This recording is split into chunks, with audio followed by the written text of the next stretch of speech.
존경하는 주승용 국회 부의장님과 선배 동료 의원 여러분, 인천 미추홀구 출신의 윤상현 의원입니다. 먼저 외교부 장관님 나와 주시겠습니까?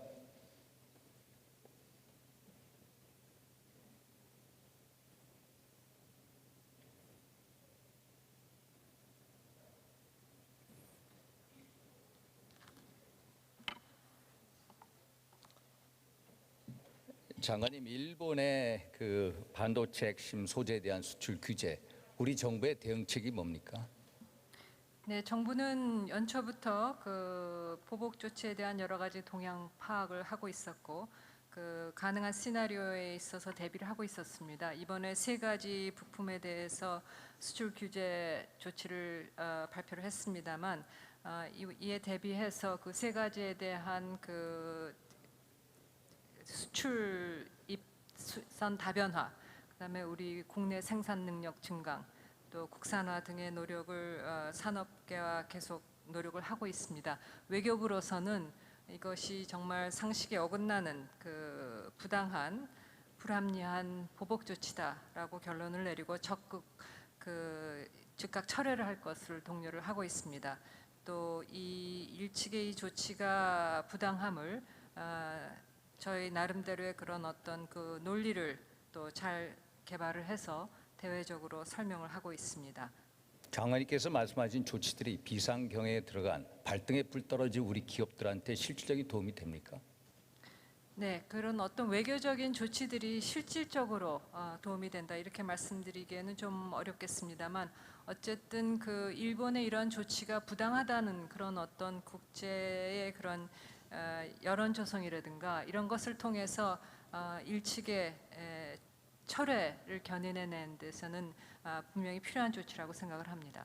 정부가 자꾸 기업들을 불러서 전면에 내세우는 게 기업들한테 도움이 된다고 생각하십니까? 예, 기업들의 그 피해가 최소화돼야 된다 하는 입장에서 기업들과 긴밀히 협의를 하고 있고, 이거는 뭐 본부 차원에서뿐이 아니라 각 공관 차원에서도 열심히 하고 있습니다. 오히려 공개적인 면담이 아니라 비공개 협의를 통해서 기업들의 활동 공간을 늘려주는 게 더 도움이 되지 않겠습니까? 예, 비공개 부분 또 공개 부분 투 트랙으로 다 하고 있습니다. 이 화웨이 문제 아시죠? 화웨이 문제가 미국, 중국 간의 기술 패권 경쟁이 녹아 있지 않습니까? 이 문제도 한일 간의 기술 패권 경쟁이 녹아 있다. 그렇게 생각하십니까? 뭐 이번에 일본 조치에 대해서 여러 가지 해석이 가능하겠습니다만, 정부로서는 우선은 급한 게 이제 우리 업계의 그 피해를 최소화하는 거라고 생각을 합니다. 또 장기적으로는 우리 기업들의 그런 어떤 그 기술 독립, 또 부품 소재 확보선 그 다양화 등 여러 가지 또 그 산업 정책 면에서 취할 부분들이 있다고 생각을 합니다.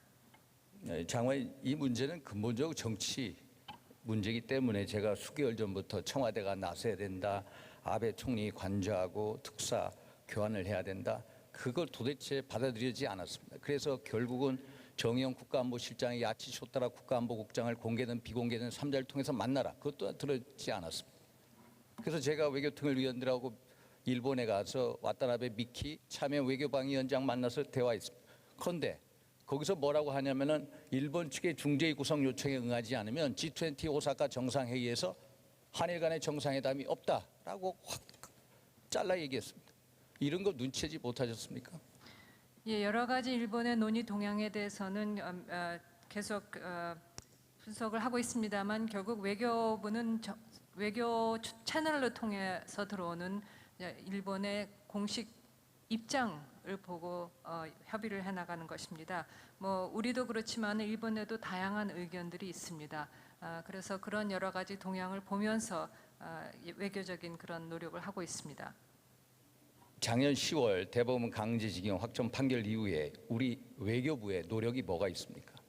네, 외교부는 그 상황이 상당히 어려운 상황에서도 그 양측 외교부는 상황 관리를 잘 해야 된다 하는데 그런 어떤 그 동의가 있습니다. 그래서 공개, 비공개로 계속 그 외교부 차원에서는 소통을 계속 해왔고 앞으로도 해나가고. 제가 기억하는 것은 한일 외교 당국자들끼리 만나가지고 공개적으로 직설적으로 설전하고 충돌한 것밖에 없습니다. 감정 외교한 것밖에 없습니다. 청와대 이 심기에 따라서 감정 외교에 합세했다. 저의 평가입니다.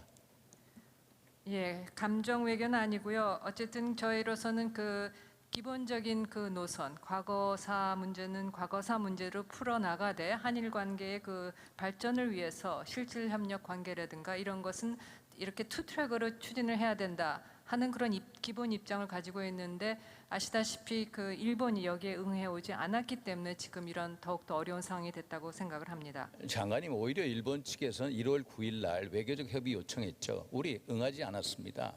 5월 20날 중재위 구성 요청했죠. 응하지 않았습니다.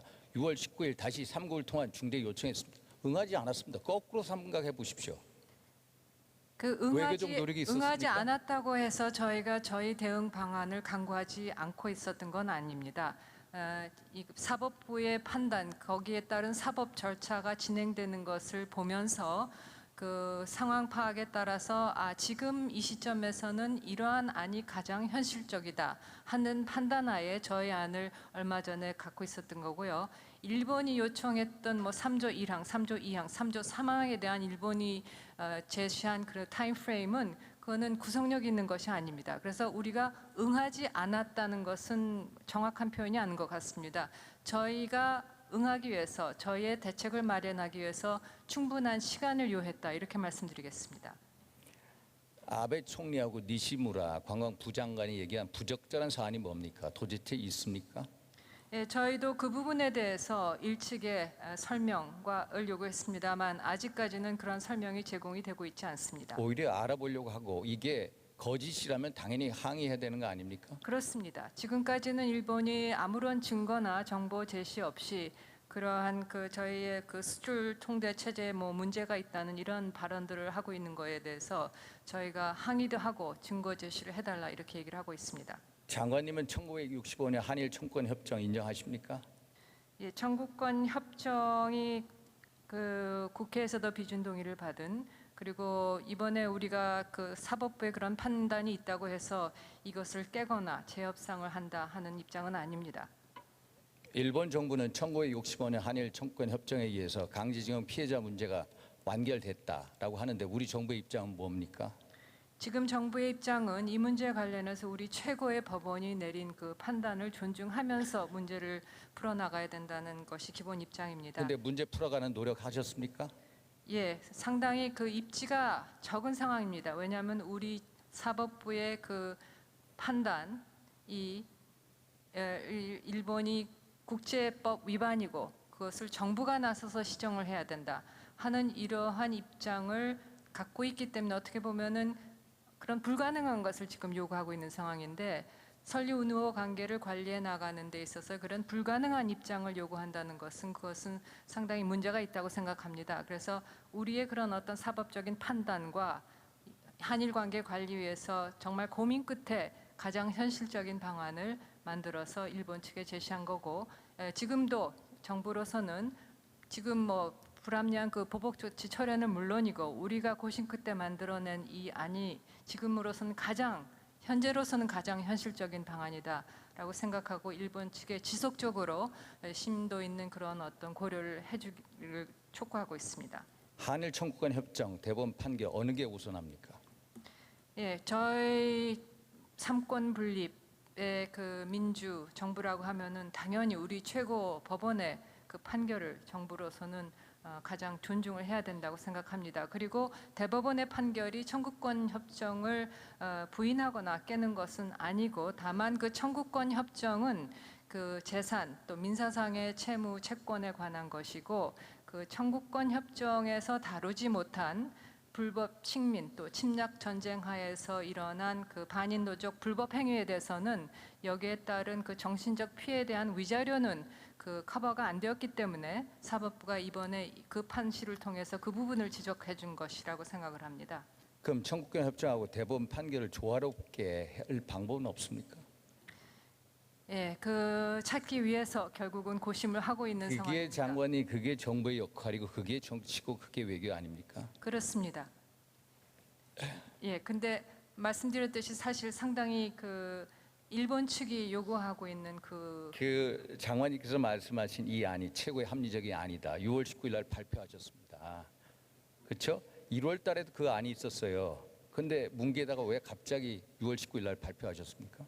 예, 정부가 그런 안을 제대로 발표한 거는 이번이 처음입니다. 사실 그동안 많은 안을 고민을 했고 그런 것이 언론에 보도가 되기도 했습니다만 이 정부가 공식적으로 채택한 그 방안은 이번이 처음으로 이제 저희가 채택을 했고 일본 측에 공유를 한 것이고요. 그동안 논의되었던 다른 방안에 대한 그 다른 평가에 대해서는 그 초반에 나왔던 그 평가는 아마 거기에 그 정부가 이것을 그 해결해야 된다는 정부 요인이라는 거 있어서 기본적으로 이 판단의 대법원의 판단은 그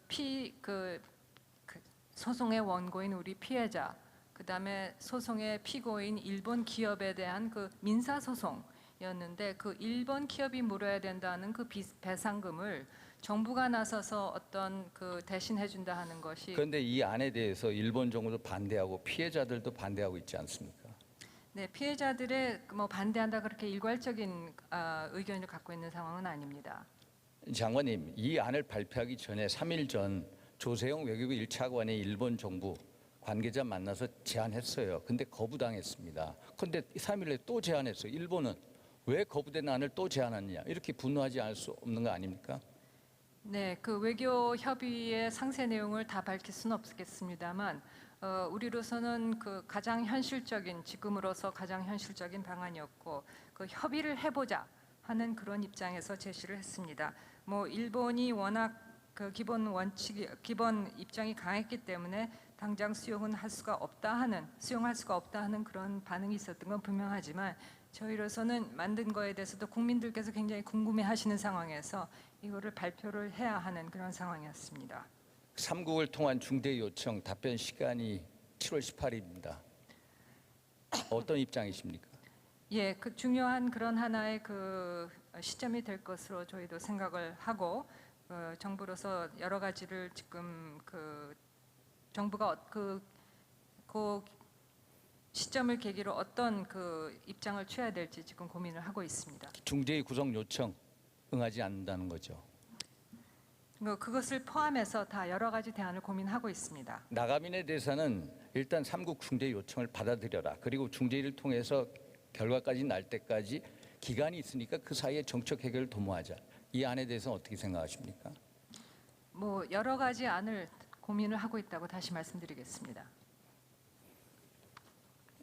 장관님, 그 2005년도 우리 이 현 정부의 뿌리라는 노무현 정부에서 이해찬 총리 주최로 민간합동위원회 조사 결론 아시죠? 네, 잘 알고 있습니다. 일본 정부와 군의 반인도적 불법 행위, 위안부 원폭 피해자 사할린 동포, 이거에 대해서는 청구권 협정에 포함되지 않는다. 그렇습니다. 일본 정부의 법적 책임은 있다라는 거죠.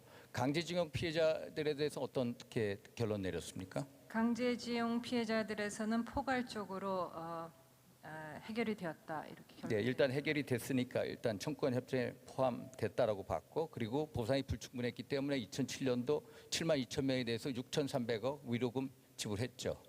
예. 다만 그때의 그 정부의 입장은 청구권 협정의 내용에 충실하게 이 재산상 또 민사상의 채권 채무에 관한 그런 문제가 포괄적으로 해결이 되었다. 그렇게 결론을 내리고. 그런데 작년 10월 30일 대법원 판결은 강제징용 피해에서 반인도적 불법 행위가 있기 때문에 개인의 청구권은 소멸되지 않았다라는 거죠. 그렇습니다. 그러면은 정부 입장에서 몰랐던 새로운 사실이 나타났습니다. 그러면은 2005년 민간합동위원회 정치인을 따른다면은 일본 정부의 반인도적 불법 행위에 대해서 법적 책임을 물었어야죠. 그러면 작년 10월 판결 이후에 우리 정부가 나서서 일본 정부의 법적 책임을 묻는 외교적인 교섭을 했어야 됩니다. 그러나 7개월 동안 아무것도 하지 않았습니다. 네, 그런 것을 포함해서 다 외교가 없었습니다. 무대응, 무책임, 무능 외교였습니다. 예, 거기에는 동의를 하지 않겠습니다. 뭐 겉으로 나타난 그런 어떤 정부의 대응은 그 눈에 보이지 않았을지 모르지만 그 굉장히 이 범정부 차원에서 많은 안을 검토하고 많은 고민을 했다고 말씀드리겠습니다. 장관이 그리고 2011년도 일본하고의 외교적인 소통은 끊임없이 했습니다. 2011년도 헌재의 위안부 판결 아십니까? 예, 잘 알고 있습니다. 뭡니까? 예, 그 위안부 문제에 대한 그 양국의 그 이견을 해소하기 위해서 그 3조 상의 그 분쟁 해결 절차에 나서지 않는 것은 그 정부가 부작위다 하는 판결로 기억하고 있습니다. 위안부 문제 해결 안 하는 국가의 부작인 우연이다. 외교적 보호권 행사해라. 그러면 당연히 이 대법원 판결 새로운 사실로 알게 됐다면 외교적으로 교섭을 통해서 일본 정부의 책임을 물었어야죠. 안 한 거. 안 했습니다. 네, 2011년 이후에 지난 정부가 일본에 대해서 취한 조치를 포함해서 그간의 그 여러 가지 그 과거사 문제를 놓고 한일 정부 간의 여러 가지 이슈, 여러 가지 조치에 대해서 면밀히 검토를 하면서 대응 방안을 강구를 했습니다. 장관이 왜 안 했냐? 결국은요. 2005년도 민간합동위원회 정신은 강제징용 피해자 보상 문제 일단락됐다라고 봤기 때문입니다. 그런데 작년 판결에 의해서 새로운 피해자들이 나타났습니다. 그러면은 정부의 역할이 있어야죠. 피해자들을 구제해야죠. 그게 2005년도 민간합동위원회 결론 아닙니까?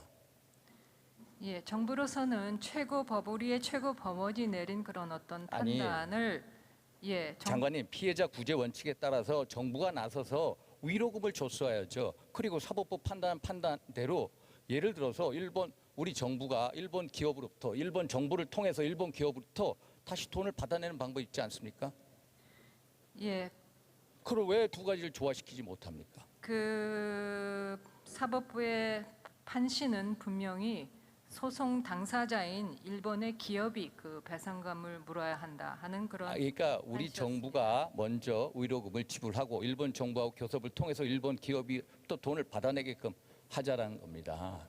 그래서 이 결국 일본의 입장은 정부가 나서라는 거고요. 그러면은 우리가 계속해서 이 문제 해법이 나옵니다만 특별법을 만들자라고 하는데 제가 보니까 2010년도 일제 이 동원 강제 대일 항쟁기의 강제 동원 피해 조사 및 강제 동원 희생자 등 지원에 관한 특별법이 있습니다. 네, 그렇습니다. 그 법을 통해서 위원회를 만들어 가지고 일단 피해자들한테 구제를 해주자.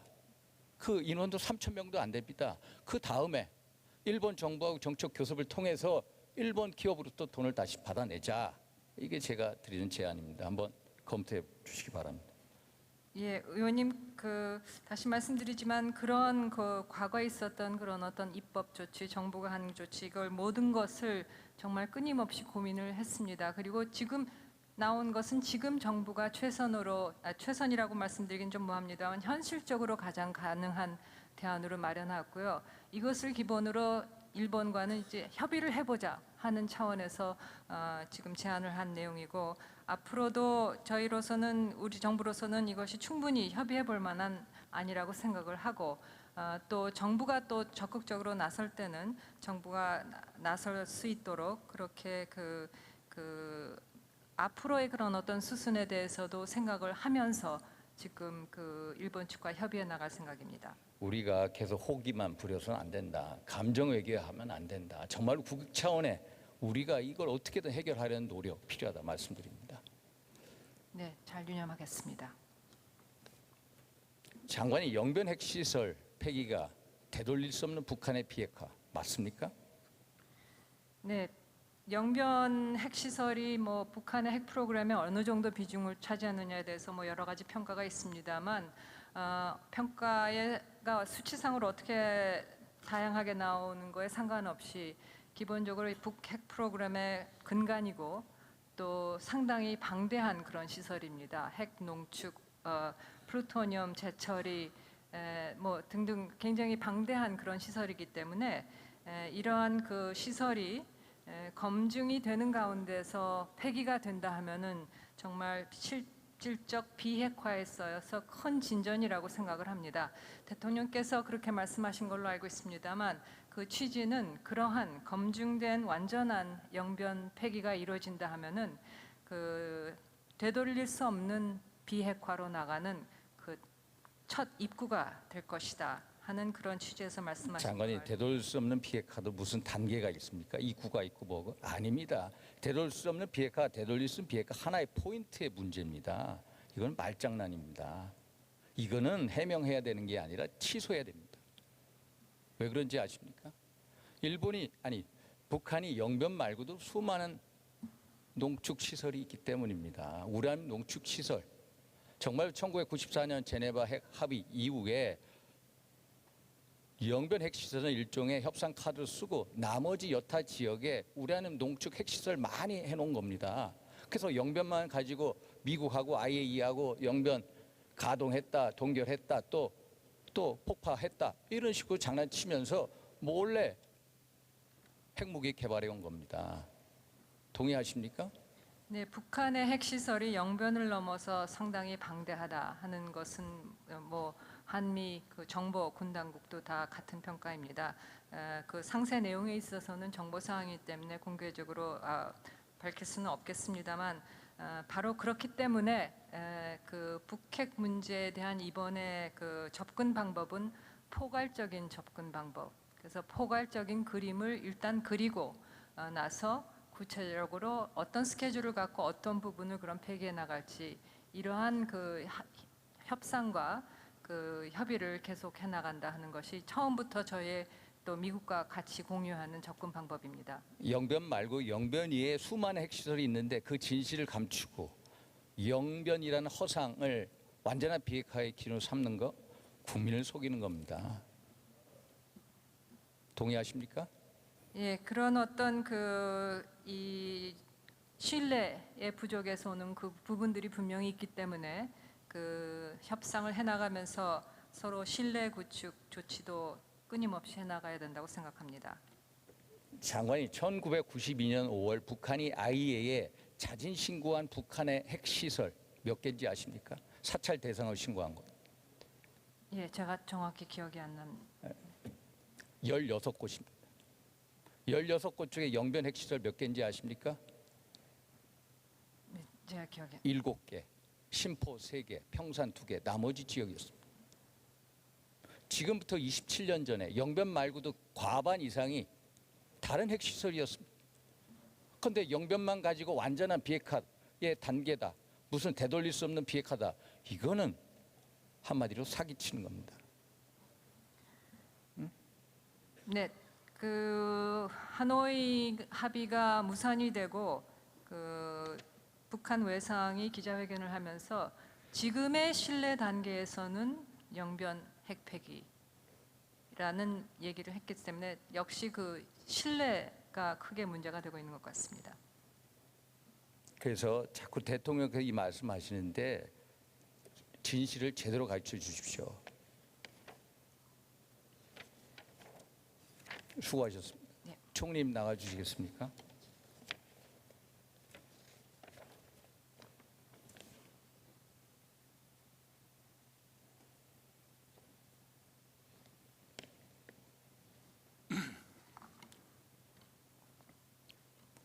한국당에서 열린 판문점 미국 정상회담 문재인 대통령 완전히 배제됐습니다. 한반도 문제의 직접 당사자 한국은 패싱당하고 한반도 운전안을 주창하는 문재인 대통령 대리운전은커녕 차 밖으로 밀려났습니다. 외교 실패입니까? 예, 동의하지 않습니다. 왜냐하면 지금 국면에서 가장 중요하고 시급한 과제는 북미 대화의 재개라고 판단했고 그것을 위해서라면 문재인 대통령께서 한 발짝 뒤에 서 계셔도 된다고 판단했습니다. 누구나 정치인들은 앞장서고 싶어하고 각광받고 싶어하는 본능이 있습니다만 그걸 누르고 오히려 한 발짝 뒤로 섰다는 것을 많은 전문가들은 칭찬하고 있는 것으로 압니다. 북핵 외교 성공적입니까?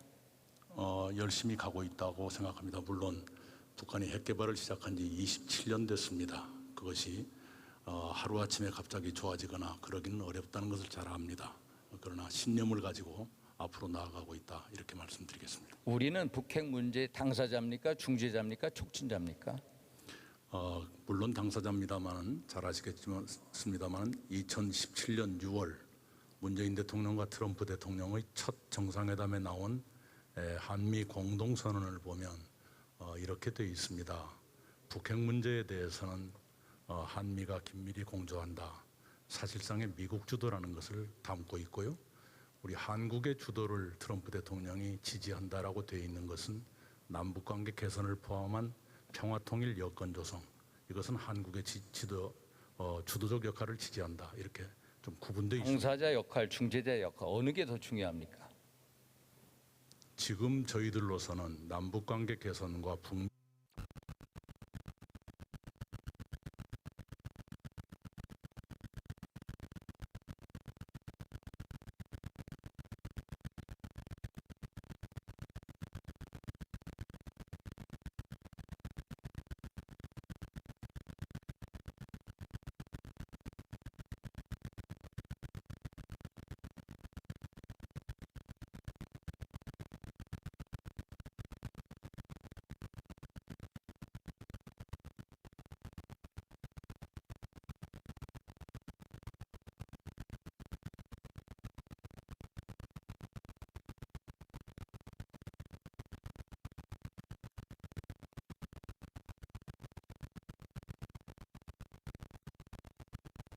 그러나 제대로 된 지도는 없었습니다. 아니 문재인 대통령께서 한반도 완전한 비핵화 물꼬를 트신 분 아닙니까? 그 이전에 여러 가지 노력이 성공은 못했지만 무의미하다고 보지는 않습니다. 경수로 합의라든가 몇 번의 실패도 있었지만요. 그러나 과거의 경우에 비하면 이 접촉이라든가 또 미국도 동참하는 노력, 이것은 훨씬 더 빈번해지고 규모가 커졌다는 것은 틀림없습니다. 일단은 2017년도 북핵 위기, 미사일 위기 상황하에서 한반도 완전한 비핵화를 통한 핵 없는 한반도를 만들겠다. 문재인 대통령, 김정은 위원장하고의 판문점 선언 아닙니까? 네, 한반도 완전한 비핵화 일단 물꼬를 새롭게 트셨습니다. 네. 그런데 제가 보기엔 첫 단추를 잘못 끼신 것 같아요. 왜? 우리가 북핵 문제의 당사자인데 당사자로서 대통령께서 김정은하고 만나서 완전한 비핵화 합의를 했다. 그럼 완전한 비핵화에 대한 정의가 뭐고 완전한 비핵화를 언제 어떻게 이뤄내겠다는 로드맵이 전혀 지금까지도 제시되지 않고 있습니다. 어떻게 평가하십니까? 네, 그 최초에 만나서 선언하는 것과 그 다음 단계의 일들이겠죠. 정의를 똑같이 한다든가 하는 문제는요. 지금 북한과 미국 사이에 그 문제에 대한 실무 협의가 곧 시작될 걸로 봅니다. 작년 4월 벌써 1년 2개월 지나갔습니다. 그 비공개 문재인 대통령 김정은 만나면서 1년 내에 완전한 비핵화하겠다. 김정은의 약속이었습니다. 그런데 한 게 뭐 있습니까? 완전한 비핵화가 아니라 거꾸로 북한은 핵무장을 강화했습니다. 미사일 능력 강화했습니다. 벌써 10개 이상의 핵무기를 만들어낼 핵물질을 생산했습니다. 네, 그 북핵 외교 김정은 실패한 위원장이 그 거죠. 말을 했을 적에는 몇 가지 여건, 환경의 변화를 전제로 하고 있었을 것입니다. 그래서 북핵 외교 실패했습니다. 왜? 역량이 부족한 분들이 포진하고 있기 때문입니다. 아베가 왜 이렇게 세게 나옵니까? 우리 문재인 정부의 외교 입지가 상실됐다는 엄연한 사실을 피부로 느끼기 때문입니다. 네, 아베 총리가 늘 옳다고 생각하지는 않습니다. 의원님의 말씀에는 동의하지 않지만 그 충정은 받아들이겠습니다. 그래서 궤도 수정하고 외교안보 라인에 전면적인 쇄신이 필요합니다. 대통령께 건의하실 의향이 있으십니까? 네, 의원님들의 의견을 청와대와 상의할 기회가 있을 거라 생각합니다. 마지막으로 국정의 중심 김정은이 아니라 국민에게 두십시오. 부탁입니다. 네, 잘 알겠습니다.